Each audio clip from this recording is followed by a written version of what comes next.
난향야화에 방문해주신 마님과 선비님들 모두 감사드립니다. 그럼 오늘 들려드릴 재미난 이야기 들어보실 준비가 되셨는지요? 하면 지금부터 시작해보겠습니다. 조선 중기 한양에서 꽤 떨어진 어느 고을에 유화라는 이름의 처녀가 살고 있었습니다.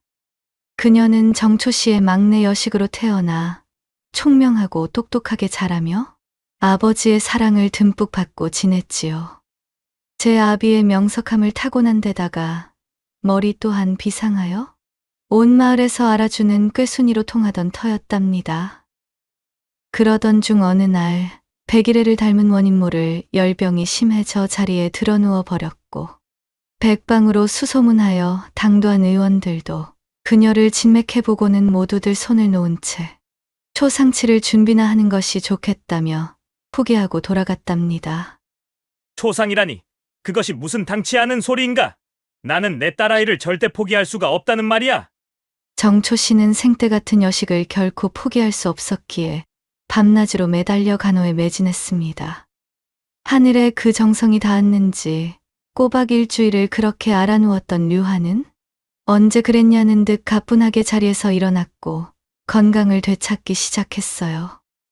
하지만 심하게 앓은 열병의 탓인지 어느 날부터인가 유하는 왼쪽 다리를 절기 시작하더니 결국에는 마비가 와 제대로 된 걸음을 걷지 못하는 신세가 되고 말았지요.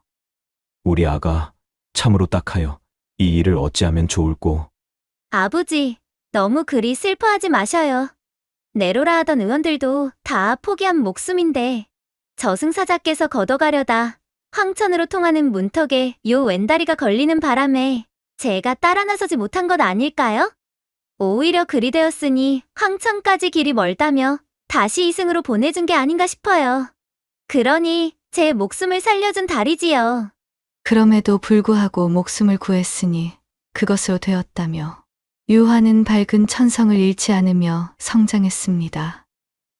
그렇게 다리를 절게 된 그날 이후로 이 류하에게는 신통한 재주가 하나 생겨났습니다.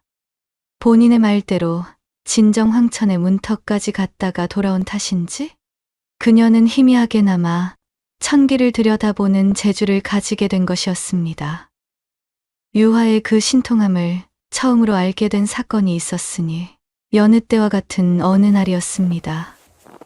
그 옛날인 수십 년 전에 이 고을을 떠났던 한 선비가 초로의 나이가 되어 고향 땅을 밟고 있었지요. 눈발이 흩날리는 겨울, 그는 어린 시절 함께 서당에 다니던 벗들을 만나기 위해 천리 길을 걸어온 참이었습니다. 마침내 고개에 올라 고갯마루 회나무 아래 앉은 노선비의 눈앞에 고향 산천이 펼쳐졌습니다. 곰방대에 담배를 말아 넣고 막 불을 붙이려 할 때 멀리서 구슬픈 곡소리가 바람을 타고 들려오는 것이었어요. 산허리를 돌아 하얀 물결 같은 무언가가 천천히 고갯마루를 향해 올라오고 있었습니다. 그것은 바로 상여행렬이었어요. 적막한 산골짜기를 쩌렁쩌렁 울리며 상도꾼들의 곡소리가 다가왔습니다. 상여가 가까워지자 노선비는 이것이 보통 상여가 아니란 것을 눈치챘지요. 화려한 장식도 뒤따르는 상주 무리도 보이지 않았습니다. 상여는 바로 줄무지 상여였어요. 줄무지 상여는 대개 기생이 죽으면 실려가는 상여였습니다. 일가 친척이 없거나 혹은 있더라도 연락이 끊긴 경우가 많아 장례를 치러주는 사람들은 주로 기방에 드나들며 그 기생에게서 신세를 좀진 소위 한량들이 맡아서 하는 경우가 잦았지요. 그들은 줄무지 상여를 회나무에서 멀지 않은 고갯마루 길가에 내려놓았습니다. 고단했던 상도꾼들이 상여 옆에 모여 앉아 모닥불을 피웠어요. 이마에 땀을 훔친 상도꾼들이 막걸리 잔을 돌렸습니다. 그때 상복을 입고 상여 앞에서 곡을 읊던 향도군이 막걸리 한 사발과 대구포 한 조각을 들고 회나무 아래 앉아 담배를 피우고 있는 초로의 낯선 선비에게 다가오는 것이었지요. 어르신, 지나가시는 길에 이리 마주친 것도 인연이니 약주 한 사발 드시죠. 목이 말랐던 차에 노선비는 막걸리 한 사발을 단숨에 비웠습니다. 시원한 막걸리가 목을 넘어가는 기분이 좋았기에 그는 바가지를 건네며 향도군에게 질문했어요. 젊은이 아주 잘 마셨네. 헌데 내 자네에게 뭐 좀 물어봄세. 혹여나 이 고개 아랫마을에 아직도 정초 씨가 살고 있는가? 상복을 입은 향도군이 선비의 물음을 듣고는 눈을 크게 떴습니다. 예? 아, 아랫마을 정초씨라 하시면 저희 아버님 되십니다만 어르신께서는 어쩐 일로? 나그네 노선비는 순간 놀랐습니다. 오랜 친구 정초 씨의 아들을 우연히 만난 것도 신기한데 게다가 이 줄무지 상여의 향도군이라니. 허허, 나는 자네 아버지의 오랜 서당 친구일세. 오랜만에 고향에 들렀다가 자네 아버지를 찾아가는 길이지. 멋쩍게 그리 말하면서도 노선비는 자신도 모르게 정초 씨의 아들을 위아래로 훑어보았습니다. 그리고는 속으로 생각했지요. 말세로고 팔척장신에 이목구비가 수려한 헌원장부가 따로 없는데 이러한 멀쩡한 아들놈이 그래 줄무지 상여의 향도군이라니. 그의 입가에 씁쓸한 기운이 감돌았습니다. 기생장래의 향도군이라니 벗의 아들이 올바른 길을 가지 않는 듯하여 마음이 편치 않았지요. 그는 입맛을 쩝 다시고는 자리에서 일어섰습니다. 어르신, 제가 집까지 모시겠습니다. 어험, 아닐세. 자네는 상여를 맡고 있지 않은가. 나 혼자서도 갈 수 있으니 이롭네. 그렇게 나그네 노선비는 정초 씨 아들의 청을 뿌리치고 고개를 내려갔답니다. 얼마나 더 걸었을까요? 어린 시절 뛰놀던 골목길이 눈에 들어왔습니다. 변함없이 그대로인 풍경 속에서 그는 기억을 더듬어 곧장 정초 씨의 집으로 향했어요. 집에 다다르자 정초 씨는 신발도 안 신은 채 마당으로 뛰어나왔습니다. 수십 회 만에 만난 친구는 여전히 반가웠지요. 두 사람은 서로의 손을 움켜잡고 마당에 서서 한참을 말없이 웃었습니다. 이내 사랑방으로 들어가 술상을 마주하고 앉아 이야기꽃을 피우며 지나간 세월의 회포를 풀고 서로의 안부를 물었습니다. 슬하의 자식들 이야기, 막내 여식이 열병을 앓은 뒤 다리를 절게 된 이야기까지 말이지요. 그러다 술이 얼큰이 올랐을 때 노선비가 문득 고개에 서 있었던 일을 꺼냈습니다. 예까지 오는 길에 고갯마루에 앉아 쉬다가 줄무지 상여를 만났네. 아, 그 상여 말인가. 안 그래도 저작거리 향미관의 기생 사모기가 요절했다는 소문이 들리더구먼. 정초 씨의 말이 끝나기가 무섭게 나그네 선비는 기다렸다는 듯이 역정을 냈지요. 사실 그는 아까 고개에서부터 이 이야기를 하고 싶어 입이 근질거렸던 참이었습니다. 아니, 이복의 정초씨, 자네는 그 이야기를 듣고도 이리 태평하게 있을 수가 있는가? 그 줄무지 상여의 향도군이 누군 줄 아시는가? 바로 자네의 아들이었네. 다른 사람은 두 것만 쓴 반면 자네 아들은 굵은 제복을 제대로 갖추어 입고 향도군이 되어 앞장선 걸 내 두 눈으로 보았다, 이 말이야. 자네 아들 녀석이 기생 장래의 호상까지 들다니 선비의 길을 걸어온 자네 체면은 뭐가 되겠는가? 겨우 하찮은 기녀 따위의 죽음에 발을 들여놓는 것도 모자라 그 천한 상여의 향도군을 자처하다니. 선비다움을 중시했던 노선비가 불미스러운 일에 앞장섰다는 듯이 정초 씨의 아들을 흉보기 시작했지요. 바로 그때 유화가 작은 상에 안주를 이것저것 담아 사랑방으로 들어왔습니다. 그녀는 이미 밖에서 두 사람의 대화를 다 들은 참이었어요. 유화가 소반에서 안주들을 술상 위로 올려놓으며 다소곳이 입을 열었답니다. 어르신, 고정하시옵소서. 아마도 오시는 길에 제 오라버니와 마주치신 듯하여 소녀가 실례를 무릅쓰고 잠시 한마디 거들어도 되겠사옵니까? 뭐 그리 해보거라. 다리를 절면서 들어오는 류화를 딱한 눈으로 바라보고 있던 노선비는 헛기침을 하며 고개를 끄덕였습니다. 본래의 성미라면 어른들의 대화에 어린 여인이 참견하는 것이 못마땅한 일이었으나 다리가 불편한 벗의 여식에게 모진 소리를 할 수 없어 참는 기색이 역력했지요. 어르신께서도 익히 아시다시피 줄무지 상여는 기녀를 떼어먹은 차례대로 상여를 매는 법이전 사옵니까? 헌데 저희 오라버니께서 상여 행렬에 맨 뒷줄에라도 섰다면 모를까? 당당히 굵은 제복 갖춰 입고 향도군이 되어 앞장서 있으니 도리어 저와 아버님께서는 마음이 놓이는 일 아니겠사옵니까? 사내대장부라면 모름지기 무엇을 하든 남의 꽁무니를 쫓기보다는 앞장서는 것을 즐겨야지요. 말투에서 뿌듯함까지 묻어나오는 류화의 말에 노선비가 충격을 받은 표정이 되었습니다. 류화는 미소를 잃지 않은 채 조곤조곤 말을 이어나갔지요. 그리고 본디 대감댁 강아지가 죽어도 문상을 가지만 정작 그 대감이 죽으면 그 누구도 문상을 가지 않는 참으로 각박하기 짝이 없는 세상 아니겠습니까? 헌데 보잘것없는 기녀의 저승기를 그것도 정식 상주처럼 보살펴준다는 것은 퍽 의리가 있는 사나이가 아니고 무엇이겠는지요. 제 오라버니라서 하는 말이 아니라 관상만 보더라도 장차 장원급제를 할 인재이지요. 허니 어르신께서는 너그러이 이해해 주시길 바라겠습니다. 자신의 여식인 류화의 말을 가만히 듣고 있던 정초 씨의 얼굴에도 흐뭇한 미소가 피어올랐습니다. 그의 눈빛에는 아들에 대한 확신과 함께 알량한 선비의 체면을 중히 여겨 고나리질을 하는 노선비에게는 보이지 않는 그 사람 됨됨이라는 것에 자신이 넘치는 얼굴이었지요. 나그네 노선비는 정초 씨의 태연한 태도와 함께 제 벗의 막내 여식이 늘어놓은 말을 듣고는 그만 턱 말문이 막혀버렸습니다. 그리고는 얼굴이 화끈거려 도망치듯 정초 씨의 집을 빠져나오고 말았지요. 노선비가 방문했던 그 다음 해 정초 씨의 아들이자 류화의 오빠는 그녀의 호언장담대로 장원급제를 했답니다. 집안에서 장원급제자가 나왔으니 마을에서는 잔치가 열렸고 정초 씨의 집안은 그야말로 경사가 났다며 모두가 흥겨워했어요.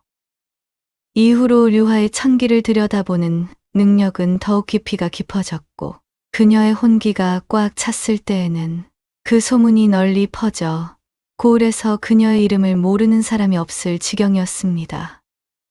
하지만 어느덧 장성한 류화는 이미 꽃다운 처자가 되었고 또한 마음에는 봄이 찾아왔으나 류화는 외롭기 그지없었습니다. 류화가 서로를 짝지어준 남녀가 지천에 널렸음에도 정작 자신의 짝을 찾을 수는 없었지요. 여러 사람의 흥망성쇠를 들여다보며 조언을 해주어 그들에게 광명을 찾아주는 대가로 사람들은 그녀를 우러러보며 좋아했지만 정작 관연한 처자인 류화를 며느리감으로 들이려는 사람은 없었습니다.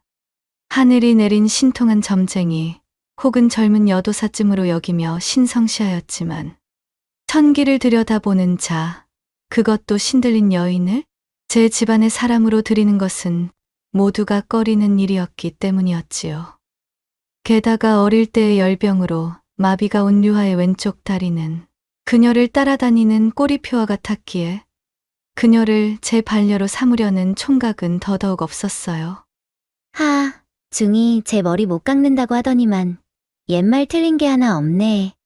남들의 재수는 잘만 떠오르는데 어찌하여 내 혼인혼이나 미래의 서방은 얼굴은 고사하고 그 코빼기조차도 볼 수가 없는 거야?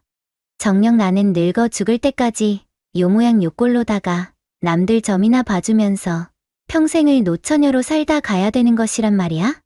동네 어귀를 산책하던 류화가 입술을 대빨이나 내밀며 한숨을 푹푹 쉬고는 투덜거렸습니다. 답답한 마음에 길바닥에 돌멩이를 발로 뻥 차버렸는데 아뿔싸 이것이 웬일이랍니까? 저 멀리 날아간 돌멩이가 그만 맞은편에서 걸어오던 웬 거지꼴의 산의 정수리를 빡 가격해버리고 만 것이었지요. 으악!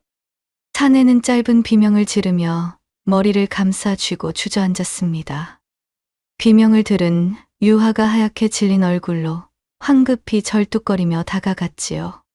아이고, 이거 어쩜 좋아. 참으로 면목이 없습니다. 제가 잠시 분풀이를 하느라 그만. 괜찮으십니까? 어디 좀 보여주셔요. 사내는 퀭한 눈으로 유화를 올려다보았으나 쉬이 입을 열지는 않았습니다. 행색은 비록 거짓골이었지만 그 눈빛만은 형형하게 살아 숨쉬는 듯하였고 또한 사내다움이 물씬했기에 유화는 마른 침을 꿀꺽 삼켰지요. 그녀는 당황한 마음을 한풀 다잡고 목소리를 낮추어 차근차근 이야기했습니다. 화가 많이 나신 모양이시군요. 거듭 사죄드리겠사옵니다. 이리 험한 일을 당하게 해드려 참으로 송구하기 짝이 없으니 우선은 저희 집으로 가시지요. 하다못해 제가 약초라도 짓이겨 좀 발라드려야 마음이 편할성싶습니다. 그녀는 미안함에 어쩔 줄 몰라 하며 사내를 부축하려 애썼습니다. 사내는 어쩐지 침통한 표정이 되어 유화의 부축을 받으며 마지못해 그녀의 집으로 향했지요. 집으로 들어온 유화는 정성껏 그의 상처를 살펴보고 약초를 찧어 발라주었습니다. 다행히 머리엔 혹이 조금 올라왔을 뿐 외상은 없었습니다. 어색한 침묵이 흐르던 중 유화가 조심스레 입을 열었어요. 저기, 제가 관여할 일은 아닌 듯 하지만 행색을 보아하니 필시 깊은 시름이 있으신 듯합니다. 사내는 절뚝이는 다리로 분주히 움직이는 유화를 물끄러미 바라보다 자신도 모르게 깊은 한숨과 함께 무거운 입을 여는 것이었지요. 그러는 처자께서는 제법 교육을 받고 지내신 반가의 혈통으로 보이시는데 어찌 저같이 허름한 차림의 거렁뱅이 사내에게 이리도 극진하시답니까? 차림이 허름하다 하여 그 내면까지 허름하다고는 장담할 수 없는 노릇이고 또한 차림이 그럴듯하다 하여 그 내면까지 옳게 되었다 장담할 수도 없는 세상이옵니다. 제 잘못으로 사람이 다쳤거늘 그것에 상대의 외견이 끼어들 이유가 무엇이 있겠사옵니까? 쓸데없는 소리 마시고 움직이지 말아보셔요. 약초를 덧댄 곳이 흐트러지옵니다. 별것도 아니라는 듯 당차게 대답하는 유화의 모습에 거렁뱅이 사내는 피식 웃음을 터뜨려 버렸습니다. 제 꼬락서니를 보고도 그리 말씀하시는 분은 처음이십니다. 혹여 제가 미력 하나마 도움이 될 수 있을는지요. 제가 한쪽 다리는 좀 불편하지만 그 덕택으로 얻은 재주가 있으니까요. 저는 사람의 운수를 조금 읽을 줄 아는 사람이랍니다. 제법 유명한데 어찌 제 풍문을 들어보신 적은 없으신가요? 사정이 있어 집을 나와 거리를 전전한 지가 오래되어 그런 풍문에 귀를 열 짬이 없었다오. 그러더니 사내는 땅이 꺼질 듯이 깊은 한숨을 쉬고는 천천히 자신의 속내를 털어놓기 시작했습니다. 혹시 강 건너 고을의 민참봉댁을 아시오? 참봉댁? 그 고을서 으뜸 가는 부호로 소문난 민참봉댁 말씀이신가요? 물론 익히 들어 알고는 있지요. 그 민참봉댁이 바로 우리 본가요. 나는 그 집서 뛰쳐나온 민가 성배라는 이름을 쓰고 있는 아들이외다. 예? 아니, 그런 부잣집의 아드님께서 어찌 이런 험악한 거렁뱅이의 몰골로 거리를 전전하셨다는 말씀이신가요? 아무 거리낌 없이 그러나 조금의 악의도 느껴지지 않는 신기한 화법으로 말하는 유화가 상당히 재미있게 느껴진 성배는 쓴웃음을 지으며 이야기를 계속했어요.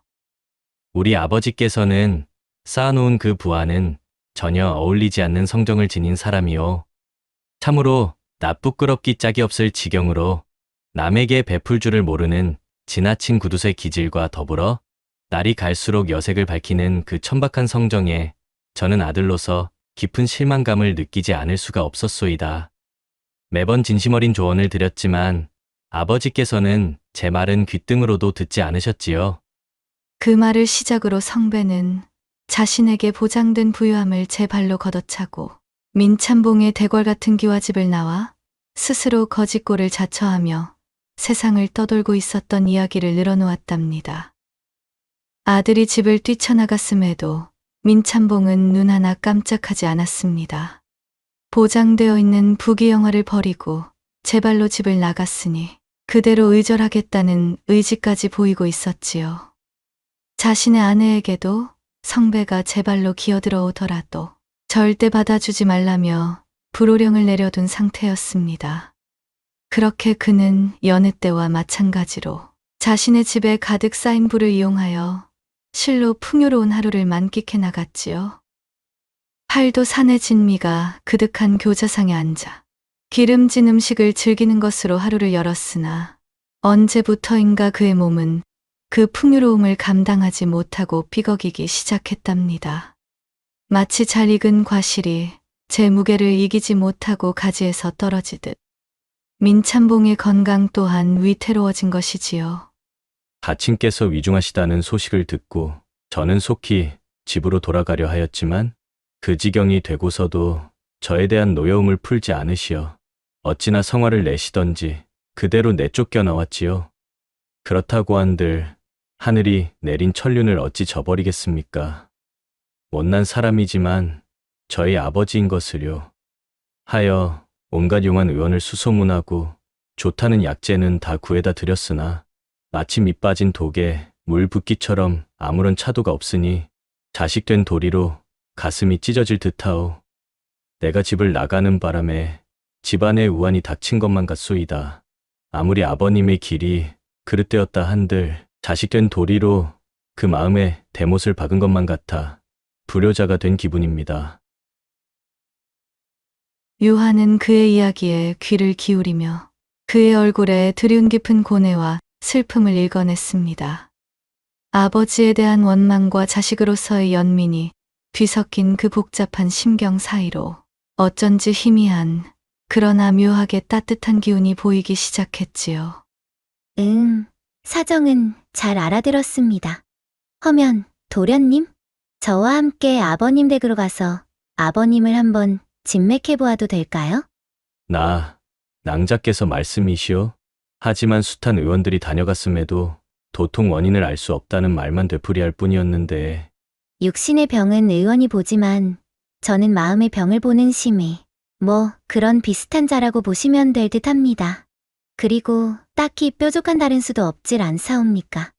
어쩌면 하고 마는 날 중 오늘의 그 시간, 그 길목에서 우리가 이리 만난 것도 하늘이 점지하신 기이한 인연인 듯 싶으니 믿져야 본전이라는 마음으로 저를 한번 아버님 앞에 앉아주셔요.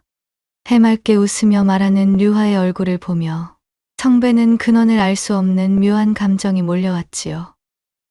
결국 그는 고개를 끄덕인 후 자리에서 일어났고 유하의 아비인 정초 씨에게 사정을 설명하며 그녀를 잠시 자신과 대동하게 해달라 허락을 구했습니다. 그 길로 성배는 절름발이 낭자 유하를 부축하고 유하는 머리에 혹이나 어지러운 성배를 부축하는 몰골로 민참봉 댁을 향해 걸음을 재촉했습니다. 그렇게 두 사람의 인연은 뜻하지 않은 돌멩이 하나로 시작되었답니다. 같은 시각 이름난 의원들을 수소문하여 진맥을 받아보던 민참봉의 고함 소리가 터져나오고 있었습니다. 아니, 당최 병증의 원인을 알 수 없다니! 당신이 그러고도 이원나불행이여! 당장 내 집에서 썩 꺼져! 민참봉의 성화에 사색이 된 의원은 황급히 물러갔고 병석에 드러누워 있던 민참봉의 얼굴에는 더욱 수심이 깊어졌어요. 나으리 병세에 좋지도 않으신데 그만 고정하셔요. 듣기 싫소! 그는 애꿎은 자신의 조강지처에게 버럭 소리를 지른 후 혀를 차며 돌아누워 버렸습니다. 그가 수많은 첩살림을 차릴 때도 싫은 내색 한 번 내비치지 않았던 아내였지만 지금의 민참봉에게는 그저 자신의 속을 긁는 잔소리꾼으로 밖에는 느껴지지 않았어요. 그도 그럴 것이 민참봉은 속이 터질 노릇이었습니다. 넘쳐나는 재물을 이용해 어여쁜 첩들을 여러 건 의렸건만 정작 밤이 깊어도 규방의 즐거움은 먼 나라 이야기요. 애꿎은 속만 태우는 날들이 이어지고 있으니 어찌 답답하지 않을까요? 병세가 악화되어 이제는 아예 사내구실을 제대로 하지도 못하는 신세가 되었으니 그의 첩들은 하나둘 딴 주머니를 차게 되었고 민참봉이 내려주는 돈푼을 쥐어 젊고 혈기왕성한 외간 사내들과 몰래 은밀한 만남을 이어가고 있다는 풍문까지 들려오고 있으니 그의 속은 더욱 말이 아니었습니다.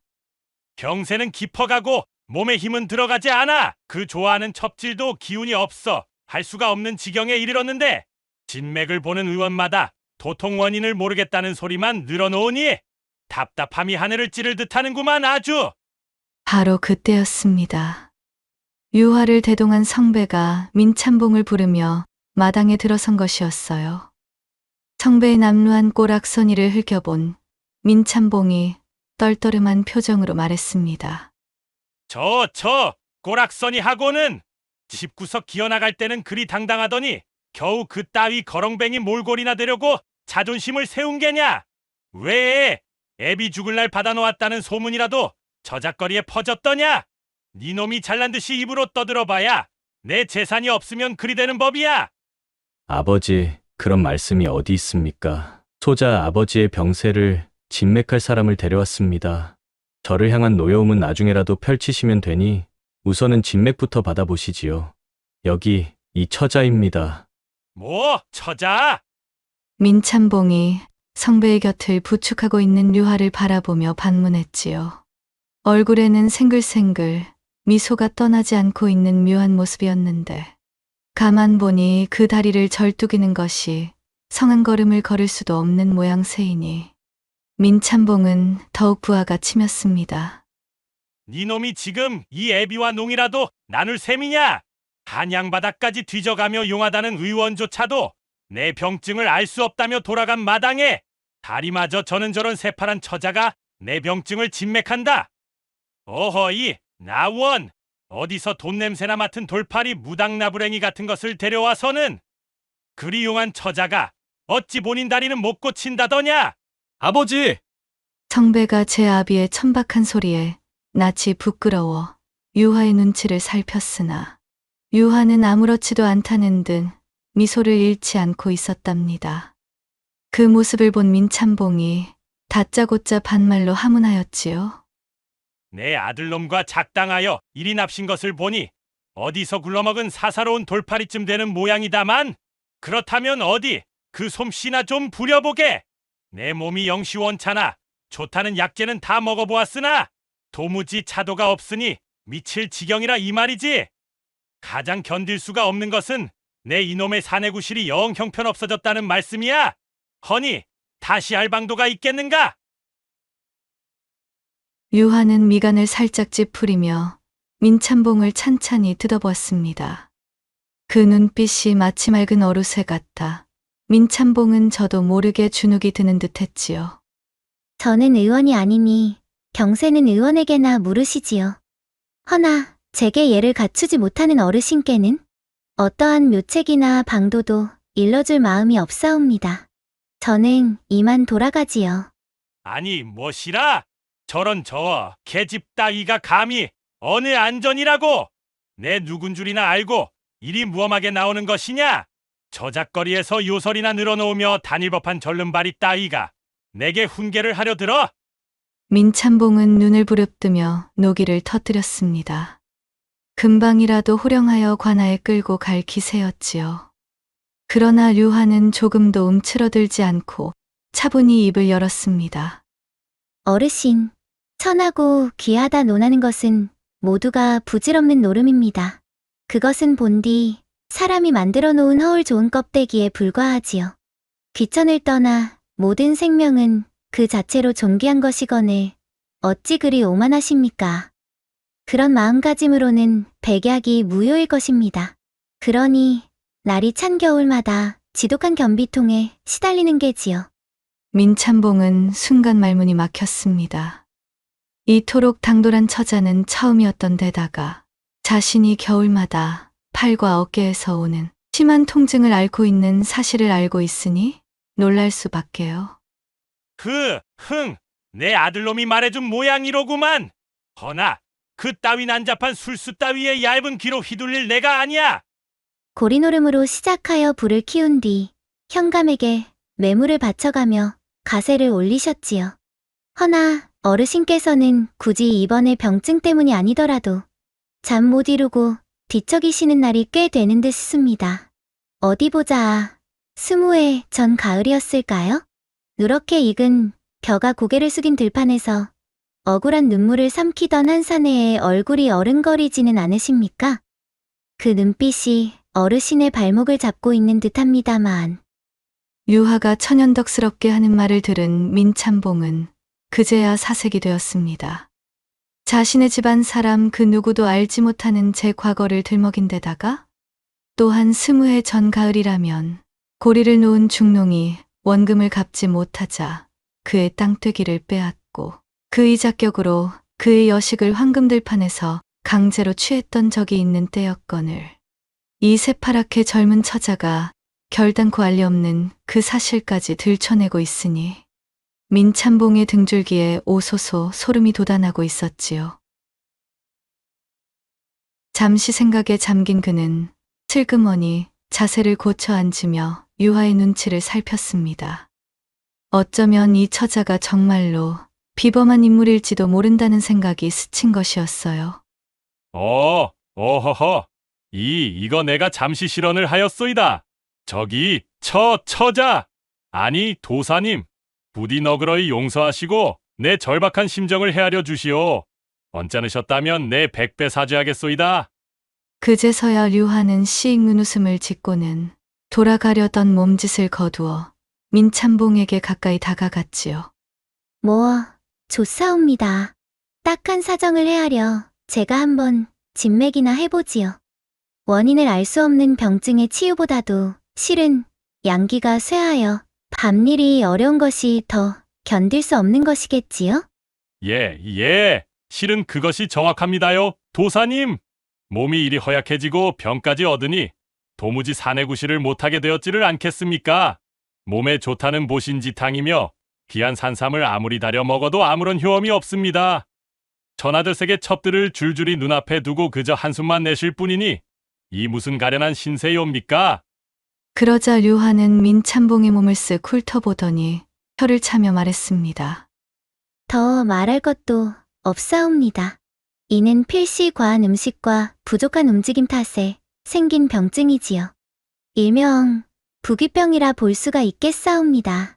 어르신의 몸에 탁한 기운이 가득하고 찰집이 과하여 혈맥이 막힌 것입니다.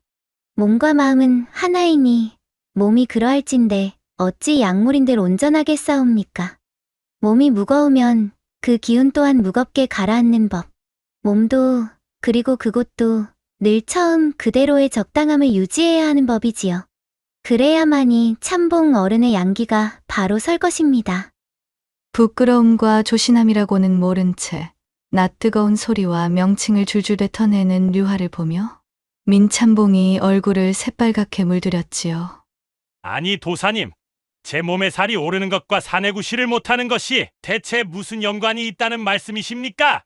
과식은 몸을 늙게 만들고 기혈의 순환을 더디게 하옵니다. 약물은 기와 피의 힘으로 일어서는 법인데 기름진 음식, 특히 육류를 탐하면 그 기운이 탁해져 일어서지 못하는 것입니다. 모든 음식은 적당히 취식하고 반드시 몸을 움직여 땀을 흘려야 합니다. 그리하여야 양기도 젊음을 유지할 수 있는 것이지요. 내 병세를 본 모든 의원들이 잘 먹어야 병세를 이겨내고 힘을 되찾을 수 있다 하였거늘 어찌 그러한 말씀을. 부귀병은 곧 만병의 근원으로 발전합니다. 기와 피의 흐름을 가로막으니 어찌 양기라 하여 왕성할 수 있겠습니까? 어르신의 몸집이 커질수록 약물은 오히려 그 힘을 잃고 작아지는 이치를 명심하셔야 합니다. 민참봉이 눈을 동그랗게 뜨며 꿀먹은 벙어리가 되니 유화가 이어 말했습니다. 병증을 치료할 방법은 간단합니다. 적게 드시거나 드시더라도 적당히 드시고 꾸준히 몸을 움직여 일을 하십시오. 하지만 고리노름 같은 일을 말하는 것이 아닙니다. 직접 땀을 빼는 일에 매진하셔야 하지요. 이웃에 사는 가난한 노부부를 찾아가 그들의 농사일을 틈틈이 도와주시면 더할 나위 없이 아주 좋겠사옵니다. 또한 부귀병에는 좋지 않으며 어르신에게도 여욱시 좋지 않으니 곳간에 쌓아둔 곡식과 고기를 어려운 백성들에게 나누어 주옵소서. 그리하면 자연스레 복까지 쌓이고 또한 적게 드시게 될 것이니 더할 나위가 없사옵니다. 민참봉이 고개를 갸웃거리더니 침묵에 빠졌습니다. 평생을 호의호식하며 손에 흙 한 번 묻히지 않고 살아온 그에게 실로 말 같지도 않은 청천벽력 같은 소리였으니까요. 겨우 그따위 처방으로 내 병이 낫는다고 싶은 마음이 그의 표정에서 드러나고 있었습니다. 그것을 눈치챈 류하가 빙그레 웃으며 물었어요. 어르신께서 가장 즐거워하는 일이 무엇입니까? 어여쁜 첩들과 풍악을 즐기며 또한 밤이 새도록 육신의 즐거움을 나누는 것이 아니었습니까?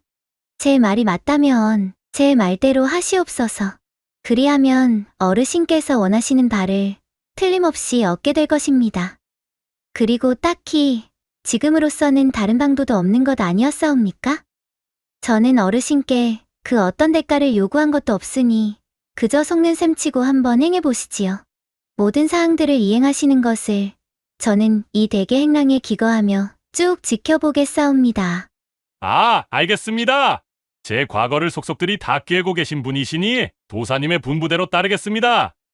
민참봉은 지푸라기라도 잡는 심정으로 유화가 일러준 대로 곳간을 열어 곡식과 고기를 민초들에게 나누어 주고 허드렛 일을 마다치 않으며 노인들의 농사일을 돕기 시작했습니다. 다시금 첩들과 우누지락을 펼칠 날만 와준다면 이쯤이야 식은 죽 먹기라 여겼지요. 시간을 낼 틈이 없었으니 자연스레 그가 본디 하고 있던 지저분하고 남을 쥐어짜는 일에도 멀어지게 되었어요. 달라진 민참봉의 모습에 처음에는 반신반의하며 낯설어하던 이웃들도 진심으로 땀 흘리는 그를 보며 차츰 마음을 열기 시작했고 어느새 하나둘 존경과 감탄의 눈빛으로 변하고 있었지요. 민참봉의 집으로 돌아와 그 모습을 지켜보던 성배 역시 유화의 기막힌 처방에 놀라하며 점점 변해가는 아비를 자랑스러워하기 시작했답니다. 낭자, 참으로 감사하오. 낭자 덕에 아버님이 눈에 띄게 달라지셨소이다. 더 이상 남을 괴롭히며 그들의 피눈물로 재산을 불리지 않으니 이 어찌 기쁘지 않을 수가 있다는 말입니까? 아직도 여색을 밝히는 성정은 포기하질 않으시어 그것이 조금 민망하나 여기까지 온 것만 해도 참으로 경사입니다. 아직 제게 감사하시기엔 이르십니다. 좀 더 지켜보시지요. 도련님의 그 마지막 고민 역시도 곧 해결될 것이옵니다. 제 손을 잡고 펄쩍펄쩍 뛰며 좋아하는 성배를 보면서 유화는 나지막한 미소를 보였어요. 그렇게 몇 달이 흐르자 신기하게도 민참봉의 몸은 날렵해지고 근골이 단단해졌습니다. 그러자 마치 마른 샘에 다시 물이 차오르듯 그의 양기가 되살아나기 시작한 것이었어요. 그날 밤 민참봉은 오랜만에 첩실의 방을 찾아 격정적인 사랑을 나누며 잃었던 기쁨을 만끽했습니다. 그것을 시작으로 민참봉은 돌아가며 자신이 거느리고 있던 모든 첩들을 찾기 시작했고 어느덧 그의 양기는 전성기 시절로 돌아와 매일 밤이 신명나는 잔치판 같았지요. 허나 기쁨도 잠시 백성들에게 아낌없이 퍼주던 곳간살림은 점점 바닥을 보이기 시작했습니다. 거느린 첩들에게 들어가는 비용 또한 만만치 않으니 슬슬 하나둘씩 전답을 팔고 보화들을 팔아 곡식을 마련하고 있었지요. 그러고도 시간이 더욱 지나자 민참봉의 곳간은 날로 비어만 갔습니다. 민참봉의 되살아난 양기를 감당해야 했던 첩들은 아주 지긋지긋하다며 날마다 더 많은 재물과 사치품들을 요구하였기에 비위를 맞춰주던 민참봉은 결국 그 많던 재산이 바닥을 드러낼 지경에 이르렀답니다. 거지가 되기 직전에 이르러서야 민찬봉은 황급히 류화를 찾았습니다. 도사님, 도사님의 방도 덕분에 제 소원은 이루었으나 이제는 재산을 다 잃을 판입니다. 어찌하여야 되겠습니까? 이러다가는 길바닥에 나앉습니다. 그러자 류화가 그를 물끄러미 바라보더니 나지막이 말했어요. 어르신, 지난번에 제가 뭐라 하였지요? 가장 중요한 것이 남아있다고 하였지요. 예, 맞사옵니다. 이젠 그 마지막 방도를 행할 때가 온 것 같군요. 자, 첩들을 모두 제 집으로 돌려보내고 그들과 연을 끊으셔요. 그리하면 텅 빈 곳간이 다시 채워질 것이며 이웃들은 어르신을 더욱 존경하게 될 것입니다. 첩들과의 하룻밤 가벼운 인연보다 더 큰 부귀를 얻게 될 것이란 이야기이옵니다. 또한 어르신의 본부인께서 지금까지 세상 어느 누구도 맛보지 못한 특별한 보양을 해주실 것이옵니다. 류화의 말에 민찬봉은 실망한 기색이 역력했습니다. 아니, 보십시오, 도사님. 제 첩들을 다 내보내면 대체 저는 무슨 낙으로 산단 말입니까? 그것만은 아니들 말씀입니다. 저것들과 재미를 보기 위해 그간 그 고생을 해가며 겨우 병증을 치료하였는데 저것들을 몽땅 내보내면 그게 무슨 소용입니까요? 그러자 류화가 일순 표정을 무섭게 일그러뜨리며 마치 귀신의 빙이라도 한 듯한 표정으로 매섭게 소리쳤지요. 이 아둔하고 어리석은 사람 같으니 아직도 깨달은 바가 없단 말입니까? 잘 들으시오. 정실 부인이 정성으로 대접하는 그 보양을 맛보게 되면 어르신의 양기는 이전과는 차원이 다른 경지에 이를 것이오. 오랜 세월 함께하며 깊은 정과 사랑이 쌓인 본부인과의 관계는 첩들과의 가벼운 만남과는 비교할 수 없는 지극한 기쁨과 만족을 안겨줄 것이란 말이오. 육신의 쾌락만을 따르는 것은 짐승과 다를 바 없소. 진정한 즐거움은 바로 마음과 마음이 통할 때 비로소 얻어지는 법입니다. 또한 그것은 어르신의 곳간을 가득 채워줄 묘수기도 하오. 옆에서 이것을 지켜보고 있던 성배는 고개를 돌려 터져나오려는 웃음을 참고 있었습니다. 그간 민찬봉의 버릇을 고치기 위해 자신의 집에서 함께 기거하며 오랜 시간 숱하게 대화를 나눠온 류화의 성품을 잘 알고 있던 성배는 그것이 마치 접신하여 천기를 뱉기라도 하는 척 류화가 연기를 하고 있다는 것을 눈치챘기 때문이었어요. 효과는 대단했습니다. 그제야 민찬봉은 사색이 된 얼굴로 무릎을 탁 치며 마치 깨달음을 얻은 듯한 모양이 되었어요. 그는 불이 나게 첩실들의 거처로 뛰어가 첩들을 후하게 대접하여 그들의 본가로 돌려보냈습니다. 그리고는 류화의 말대로 제 조강지처 부인을 극진히 대하기 시작했어요. 하루, 이틀, 아흐레, 그리고 달푸. 그렇게 한참의 시일이 지났고 그간 자신을 냉랭하게만 대해오던 민찬봉이 살뜰하게 아내를 대하자 부인 역시 기쁨을 감추지 못하고 지아비를 극진히 챙기기 시작했습니다. 첩들에게 한눈을 팔던 지아비가 이젠 밤마다 자신만 찾으니 조강지처는 신이 나서 민찬봉을 만족시키기에 이르렀지요. 함께한 세월이 깊으니 자연히 민찬봉의 취향이나 원하는 바를 꿰고 있었고 두 사람이 펼치는 밤의 금슬은 하늘의 달마저도 부끄러워 구름 뒤로 숨게 만들었습니다. 또한 조강지처는 부엌으로 들어가 때마다 정성껏 보양탕을 다려내었으니 그것이야말로 실로 천하임이었답니다. 몸보신을 한 민찬봉은 더욱 건강해져 부부의 금슬이 젊은 시절보다 더욱 깊어 만지는 선순환이 계속되었답니다. 그 후로 민찬봉은 고을 사람들의 존경을 한 몸에 받으며 부인과 함께 검소하지만 행복한 나날을 보낼 수가 있었습니다. 간해가 안정되니 민찬봉의 그 포악한 성정도 누그러져 그는 이제 늘 얼굴에 미소를 품으며 지내었지요. 허허, 진정한 행복은 넘치는 재물이나 육체의 탐닉이 아닌 마음을 나누는 따뜻한 관계 속에 있다는 것을 깨달으니 이 어찌 매일이 즐겁지 아니한가? 또한 완벽하게 달라진 자신의 아버지와 사이가 좋아진 어머니를 본 성배는 그야말로 기쁨을 감추지 못하여 그간 눈여겨보던 류화를 꼭 끌어안고는 말했어요. 낭자야말로 내 인생의 가장 큰 귀인이시오. 낭자의 말대로 하늘이 내게 내려준 인연 중 이리도 귀중한 인연이 또 있었나 싶습니다. 부디 나의 배필이 되어 앞으로도 영원히 나와 함께 해주시오. 어머나, 도련님. 이러한 장면은 저도 미처 들여다보지 못한 것이었는데. 청혼을 받아주지 않는다면 허락할 때까지 괴롭히겠소이다.